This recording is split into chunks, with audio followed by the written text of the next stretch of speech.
Sesuai janji saya akan membahas tentang aplikasi core mining sekali lagi ya di hari ini karena ada informasi yang lumayan panjang ya dari Cordao. Tonton video ini sampai habis, jangan di skip-skip biar tidak gagal paham.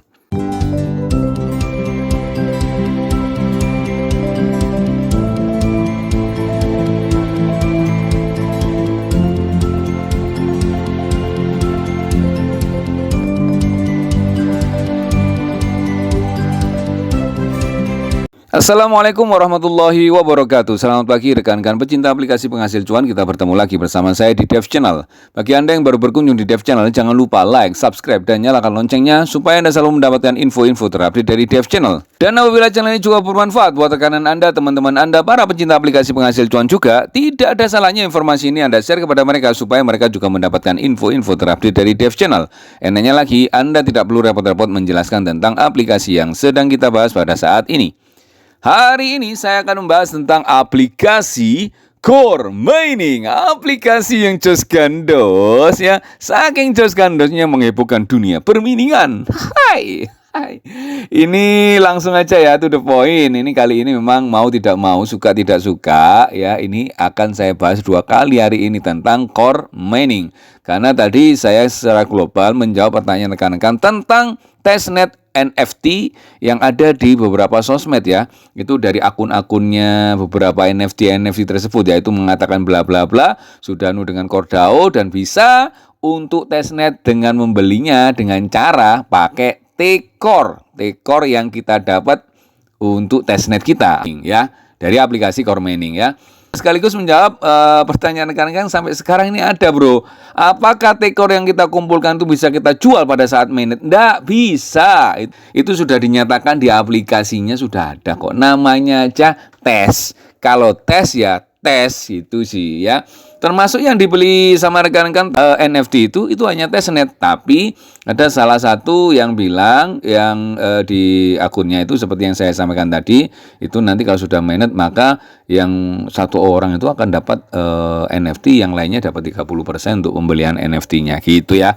Oke ya, lanjut ya to the point ya. Ini langsung kita lihat informasi dari Cordao-nya. Iya, kalau kita lihat dari Twitternya Cordao, ini sekarang ini agak siang malah ada tampilan yang wow, ini ya, ini sudah berubah bro. Ini bukan matahari loh ini. Coba Anda lihat, bukan matahari ini. Ya, kalau lihat gerutannya gini nih, bukan matahari, seolah-olah matahari, tapi ini logonya Cordao ini ya, logonya core mining ya. Oke ya, lanjut ya, to the point ya. Ini ya, seperti ini informasi yang tadi saya bacakan 2 jam yang lalu ya. Kalau sekarang sudah berapa jam yang lalu ya? Bentar ya, kita lihat. Woi, ini sudah 6 jam yang lalu ya. Mumpung agak nyantai saya ini ya. Kita langsung buka ini ya. Dan ini loh bro, distribusi token core dirancang untuk menempatkan token ke tangan pengguna dan pembuat jaringan core. Pelajari lebih lanjut tentang tokenomics di postingan terbaru kami ini ya. Kita langsung klik di sini biar tidak terlalu panjang rekan-rekan. Walaupun ini nanti agak panjang ya, nggak jadi masalah ya. Kita baca pelan-pelan, kita cermati pelan-pelan. Nanti kalau saya ada salah pemaknaan, ya, rekan-rekan bisa komen di sini, bisa kasih pendapatnya ke kita semua ya. Oke ya, blockchain 3D, pengantar distribusi inti dan tokenomics. Desentralisasi harus menembus setiap aspek dari blockchain yang bermanfaat, khususnya 3D. Desentralisasi ya ini ya, mendesain, distribusi, dan arah. Desentralisasi 3D. Posting sebelumnya seperti konsensus Satoshi Plus telah membahas desain core. Posting ini memulai diskusi seputar distribusi terdesentralisasi core, pengaruhnya terhadap arah core, dan bagaimana core adalah blockchain 3D. Blockchain 2D ini ya, sebelum core blockchain 3D belum dipopulerkan dalam waktu yang lama seperti yang dijelaskan dalam The Match is Here, gak ngerti bahasa Inggris ini. Baru telah berujung untuk pertumbuhan dengan segala cara untuk memenangkan the layer one race ya. Hasilnya seringkali dapat mengarah pada distribusi terpusat. Pergerakan harga token adalah salah satu efek negatif yang paling terlihat dari distribusi terpusat. Secara historis, distribusi terpusat sering mendahului ledakan harga token awal. Dengan investor yang kuat berpotensi menarik perhatian pada rantai yang naik dengan cepat dikombinasikan dengan pasokan yang beredar rendah. Sebagai akibat dari penguncian investor, token dapat menjadi primadona untuk goncangan pasca peluncuran. Namun demikian, hasil akhir dari perlombaan ke atas ini mungkin merupakan perlombaan yang curam ke bawah karena periode lock-up berakhir dan investor awal melikuidasi kepemilikan mereka. Itu loh bro, biar tahu maksudnya nanti ya. Selain harga yang belum tentu mencerminkan nilai fundamental blockchain, gambarannya mungkin tidak kalah mengkhawatirkan ketika basis token awal terkonsentrasi di tangan sekelompok kecil orang dalam. Terdesentralisasi dapat menderita di semua tingkatan termasuk desain dan arahan. Mengenai desain, keefektifan blockchain seringkali bergantung pada susunan token base. Untuk blockchain yang berjalan pada bukti saham dan mekanisme konsensus serupa seperti yang dilakukan banyak rantai baru, keamanan jaringan dan ketahanan sensor bergantung pada itikat baik pemegang token. Dengan demikian, sentralisasi berbasis token menempatkan seluruh rantai pada risiko dimanipulasi, kekhawatiran yang pertama kali diuraikan dalam core blockchain origin. Ini berarti bahwa ukuran keberhasilan blockchain lebih mungkin ditentukan oleh harga daripada pengembangan. Harga dan pengembangan dapat dikaitkan, tetapi pada akhirnya investor cenderung ingin mengubah token menjadi fiat. Nah, ini bro, kita cermati bareng-bareng ya. Pembangun sejati membayangkan masa depan di mana transfer itu sama sekali tidak diperlukan ketika mereka yang secara pasif membeli daripada memanfaatkan dan membangun berada di belakang kemudi. Seperti tweet Jack Dorsey yang terkenal. Itu tidak akan pernah lepas dari insentif mereka. Namun demikian ada peran dan tempat untuk partisipasi investor. Alih-alih menjadi buruk secara inherent. Ini adalah pertanyaan ganda mengenai urutan operasi dan bobot relatif distribusi untuk memperkenalkan dengan benar dan sehat. Ya, menghindari itu tadi bro.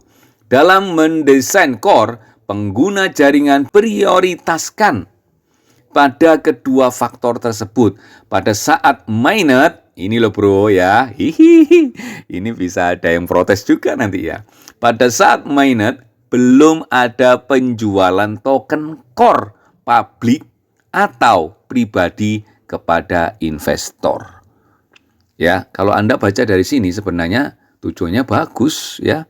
Biar penambang-penambang ini nanti yang akan menikmati bro. Gitu bro, bukan dijual murah bla bla bla bla bla seperti tadi itu ya. Ini akan jadi rame nanti ini. Oke, lanjut ya.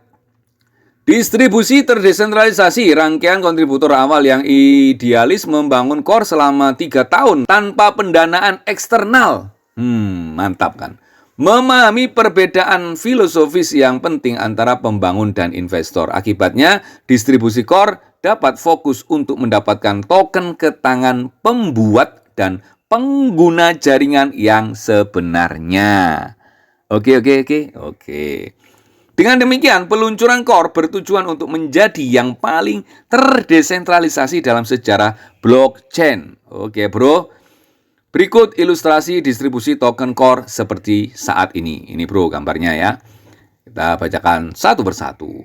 Perincian distribusi dari total 2,1 miliar token core ya. Penambangan node 839.900.000 token core, ini berarti 39,995% dari total pasokan ya. Untuk memulai core, baik penambangan maupun pemegang saham yang mengamankan jaringan harus diberi kompensasi untuk layanan mereka. Hadiah node akan didistribusikan dalam jangka waktu yang lama, 81 tahun untuk memastikan keselarasan insentif jangka panjang. Node juga dapat menerima reward berupa biaya transaksi. Ini yang disalahartikan atau mungkin bahkan diplesetkan ya. Wah, bisa dicairkan 81 tahun lagi bang. Ini berarti saya sudah mati, sudah kayak kakek atau apa. Itu gampangnya kalau saya sih mencermatinya kayak gitu. Ini kan bahasanya bahasa keren nih. Kalau bahasa saya, bahasa embongan kalau katanya orang Jawa. Ya sama kayak Bitcoin loh bro. Bitcoin tahun berapa bisa ditambang sampai berapa puluh tahun. Jadi bahasanya didistribusikan sampai berapa puluh tahun. Gitu loh bro. Atau berapa ratus tahun. Itulah bahasa saya, bahasa embongannya. Ini bahasanya di sini 81 tahun. Kayak gitu ya. Lanjut. Pengguna 525.600.000 token core, berarti ini 25,0,29%. Sejak awal pengguna core harus tahu bahwa rantai ini dibuat untuk mereka. Token core yang dijatuhkan melalui udara akan dialokasikan ke basis jutaan pengguna yang terdesentralisasi. Oke. Lanjut. Kontributor saat ini dan masa depan. Nah, kontributor saat ini dan masa depan 315 juta token core ya. Ini berarti 15% ya. Kompensasi akan memberi insentif kepada kontributor inti masa lalu, sekarang dan masa depan. Masa lalu yang nambang. Sekarang dan masa depan. Oke ya, 81 tahun. Oke ya, lanjut. Cadangan sekarang 210 juta token core ya, ini tulisannya inti ya. Ini adalah 10%. Cadangan ini dapat digunakan dari waktu ke waktu untuk mengkapitalisasi yayasan tanpa memusatkan pasokan token. Oke ya. Berikutnya Treasury 199,500.000 token core, ini berarti 9,5%-nya. Departemen Keuangan akan memberi DAO, dana yang diperlukan untuk membangun ekosistem. Mantap jiwa. Terus ini ya, berikutnya hadiah relayer 10 juta token core. Ini berarti 0,476%. Lanjut ya, seperti node, relayer harus diberi kompensasi untuk layanan yang mereka sediakan untuk keamanan rantai. Relayer juga menerima reward berupa biaya transaksi. Fungsi token sekarang. Distribusi terdesentralisasi sangat penting untuk token core karena perannya dalam jaringan inti. Core adalah token utilitas dan tata kelola dari jaringan inti dengan kemampuan termasuk namun tidak terbatas pada membayar biaya transaksi atau gas, mengintai di jaringan inti, dan berpartisipasi dalam tata kelola jaringan inti. Lanjut. Mengingat fungsi vital ini, pemegang token core memikul tanggung jawab besar untuk menegakkan dan mengarahkan jaringan inti. Namun demikian, tokenomic core juga mengandung prinsip-prinsip tertentu yang tak terhapuskan untuk menegakkan desentralisasi, kedaulatan diri, dan kesehatan. Pasokan suara mengikuti model kelangkaan. Absolute Bitcoin hanya 2,1 miliar token core yang akan ada batas pasokan keras ditujukan untuk membuat core tahan terhadap inflasi secara maksimal. Ini bro, salah satunya bro. Kurva dan jadwal emisi hadiah blok core. Nah, ini loh bro. Ya oke ya, saya bacakan lagi ya, 81 tahun lagi ya ini ya. Hadiah blok core, oke ya. Bisa dipahami ya, akan dibayarkan selama periode 81 tahun. Nah, kita kan selama ini dapat bro. Imbalan ini akan dibayarkan kepada peserta jaringan untuk mempromosikan kesuksesan rantai jangka panjang gitu bro ya. Setiap tahun hadiah blok berkurang 3,6% dari tahun lalu. Oke ya. Oke. Ini bahasa gampangnya saya kayak tadi itu loh bro. Nah, kalau bahasa keren-kerennya kayak inilah ya. Arah terdesentralisasi, arah seringkali lebih penting daripada kecepatan. Ini ya, arah lebih penting daripada kecepatan. Kalau kita kadang-kadang pengen cepat bro. Yang seringkali hilang dalam kekacauan kripto. Volatilitas industri kripto seringkali muncul sebagai yang tercepat di antara kita. Tetapi volatilitas itu adalah jalan dua arah. Dalam jangka waktu yang cukup lama, kripto menghukum kerapuhan dan memberi penghargaan pada anti rapuh. Proyek dengan fondasi dan arah yang kokoh lebih mungkin muncul dari reruntuhan yang paling buruk. Dengan sengaja menargetkan pembangun, pengguna, dan orang percaya dengan peluncuran token, Yayasan Core selaras sempurna dan visi tata kelola desentralisasi jangka panjang. Lanjut ya. Pemberitahuan dan perhatian hukum penting. Ini sudah di luar teknis ya, tapi ini ada hubungannya dengan kita semua, kita harus tahu ya.